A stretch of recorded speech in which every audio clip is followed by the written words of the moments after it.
ఇప్పటి వరకు నగరాలు పట్టణాల పేర్లే మారుతూ వస్తున్నాయి. ఇకపై రాష్ట్రం పేరు మారనుంది. అందుకే ఆ రాష్ట్రం పేరు మార్పు కేంద్రం వర్సెస్ రాష్ట్ర ప్రభుత్వం మధ్య పేచీగా మారుతోంది.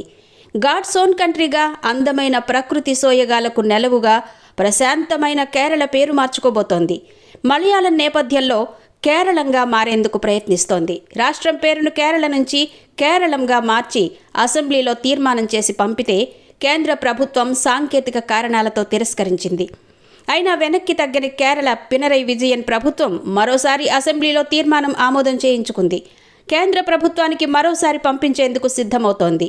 రాష్ట్రం పేరును కేరళంగా మార్చేందుకు గత ఏడాది ఆగస్టులో అసెంబ్లీతో తీర్మానం చేసి ఆమోదం కోసం కేంద్రానికి పంపించింది రాష్ట్ర ప్రభుత్వం. అయితే కేంద్ర హోంమంత్రిత్వ శాఖ కొన్ని సాంకేతిక మార్పుల్ని సూచించింది. ఈ మార్పుల్ని ఆమోదిస్తూ రెండవసారి కేరళ అసెంబ్లీ తీర్మానం చేసింది. రాష్ట్రం పేరు కేరళంగా మార్చాలనే డిమాండ్ చాలా కాలంగా ఉంది. చాలామంది మేధావులు, భాషా పండితులు, వివిధ వర్గాల ప్రజలు ఇదే కోరుకుంటున్నారు. కేరళంగా మార్చాలని పట్టుబడుతున్నారు.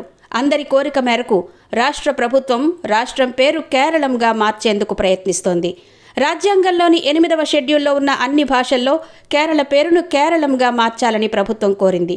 మలయాళం మాట్లాడే వారి కోసం ఐక్య కేరళ ఏర్పాటు డిమాండ్ స్వాతంత్ర్యం నుంచి ఉందన్నారు. రాజ్యాంగంలోని మొదటి షెడ్యూల్లో తమ రాష్ట్రం పేరు కేరళగా ఉందని, దానిని కేరళంగా మార్చాలని కోరారు. రాష్ట్రంలోని సాంస్కృతిక నేపథ్యం, చరిత్రను దృష్టిలో ఉంచుకుని కేరళంగా పేరు మార్చాలనే డిమాండ్ అన్ని వర్గాల ప్రజల నుంచి ఉంది. చరిత్రలో రాష్ట్రం పేరు కేరళంగానే ఉందని భాషా పండితులు కూడా తెలిపారు. మరి ఈసారైనా కేంద్ర ప్రభుత్వం గ్రీన్ సిగ్నల్ ఇస్తుందా లేక మరేదైనా పేచీ పెడుతుందా అనేది వేచి చూడాలి.